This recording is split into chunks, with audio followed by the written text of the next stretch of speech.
Bonjour et bienvenue sur la chaîne du chasseur d'étoiles de midi, chaîne de réflexion et d'humour sur les 12 coups de midi. Jean-Luc Reichmann à la présentation, le maître de midi toujours là. Il est arrivé, Eric, je vais en reparler dans une autre vidéo, parce que bon, il s'est passé des choses quand même. Hein. Au coup d'envoi, la première question, comment peut-on aussi appeler le nombril? Donc bien sûr, c'était l'autre. Après, vous aviez la jolie Julie. Pourquoi les jeunes ouvrières... Alors ça, c'était intéressant comme question. Pourquoi les jeunes ouvrières des maisons de couture étaient-elles appelées midinettes? Parce que, eh bien, c'était leur déjeuner qui était léger. Donc, en général, quand on dit d'une midinette, c'est un peu une fan, hein, donc c'est assez étrange. Ensuite, vous aviez le très sympathique et très chantant Sedonji, qui était venu avec un pote de Poitiers, qui a récemment déclaré détester Bradley Cooper. Eh bien, c'était les choses. Après, vous aviez Théo du Sud, qui était avec sa compagne Coralie. Quelle est la première source d'épanouissement pour 31% des Français? C'était un animal de compagnie. Dans les cités grecques, comment appelait-on la grande place où se réunissait la population? L'agora. Outre le fait qu'il ne soit pas bon pour la ligne, quel effet malsain sont sur nous les pizzas surgelées, etc., etc. Eh bien, ils mettent de mauvaise humeur. Bon, ensuite, Sonanji a chanté, mais il s'est aussi planté sur cette question. Selon son nouveau titre, de quoi PLK a fait-il le tour? C'était du périph'. Donc, sur cette mauvaise réponse, il est passé au rouge. Qui dit rouge dit duel? Il a pris July en duel, qui est tombé sur une question facile, qui est la célèbre maman de Shiloh, Pax, etc., etc. Donc, bien sûr, c'était Angelina Jolie.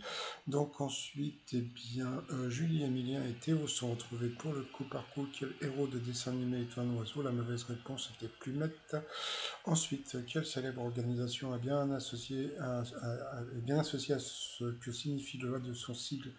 La mauvaise réponse était l'AFP. Entre-temps, il a rechanté du Mike Brandt, c'était vraiment très sympa. Ensuite, quel titre appartient au répertoire de Vanessa Paradis? La mauvaise réponse, c'est bien c'est lui qui l'a donné, c'était Thébault.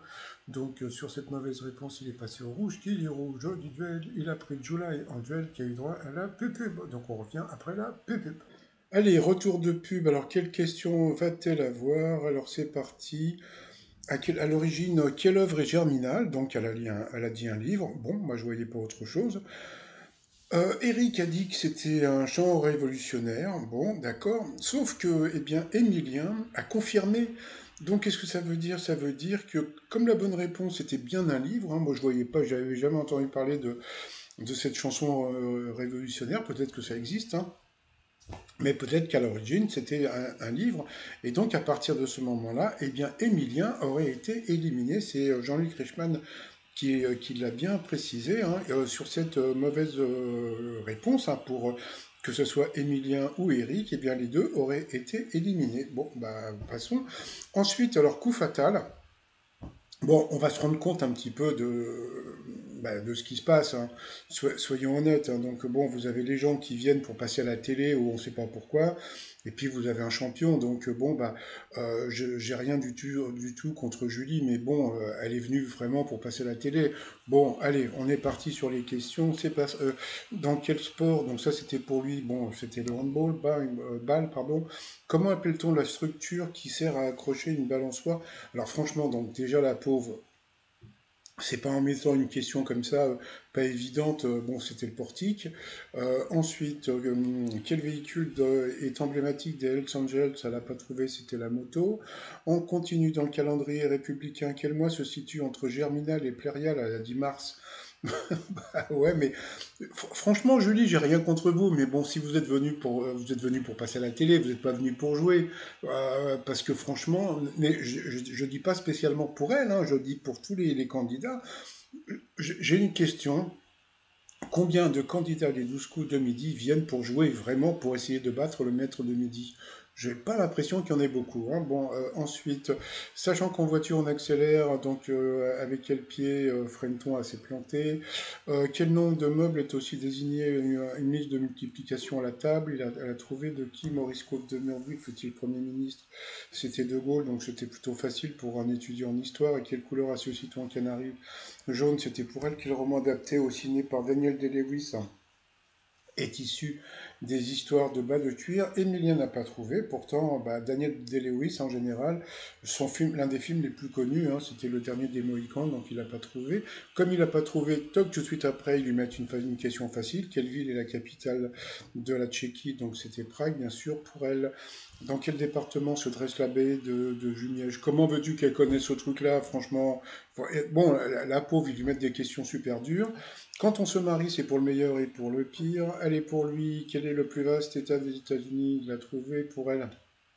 Quel acteur a reçu un Oscar pour son rôle dans Once Upon a Time in Hollywood? Je crois que c'était Brad Pitt ou DiCaprio. Non, Brad Pitt. Quel est le plus grand fleuve d'Amérique du Sud juste après l'Amazone? Bah là, c'est assez planté. Mais lui, il connaissait la réponse, tu m'étonnes. Il est étudiant en histoire. Bon, ça y est, donc il a battu le record d'Eric. Mais bon, soyons honnêtes, franchement, Emilien est fort, d'accord, ça c'est indéniable.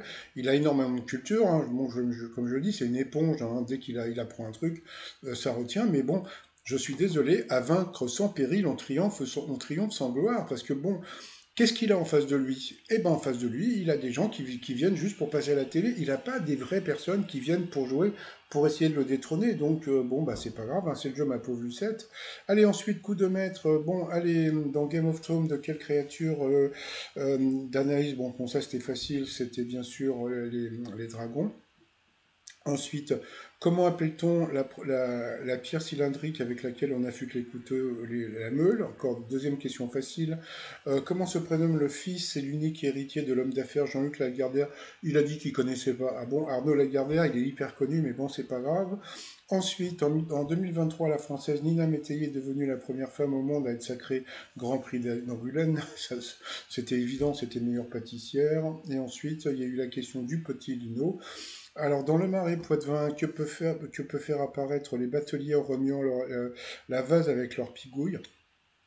Donc, vous aviez les ragondins, des crocodiles ou l'autre. Ça semblait évident que des ragondins et surtout des crocodiles, c'est super. Dans le Marais Poitevin, des crocodiles, il y en a des tonnes, hein. Donc, bien sûr, ça pouvait être que l'autre, donc c'était le feu, donc c'était ça. Et puis voilà, et puis donc il a gagné 10 000 € sur des. Alors, chose assez rigolote, c'est que là, regardez, là, il sait que c'est la bonne réponse, d'accord? Bon, et donc, vous avez le visage d'Emilien, qui est plutôt normal. Et juste après, il sait qu'il a gagné, et là, maintenant, il souffle. Mais pourquoi il n'a pas soufflé avant? Puisque avant, il savait que c'était la bonne réponse. Bon, c'est juste une petite question, comme ça. Bon, sinon, voilà, comme je dis, hein, il est sympatoche, voilà. Dans l'étoile mystérieuse, il est parti sur une étoile mystérieuse qui a déjà été trouvée. Il est parti sur Alain Chabat et c'était pas ça. Moi, je sais toujours pas qui c'est. Je ne vous cache pas que je n'ai pas encore cherché et puis j'ai pas eu de réponse, hein. Allez, je vous dis à plus tard. Bye bye.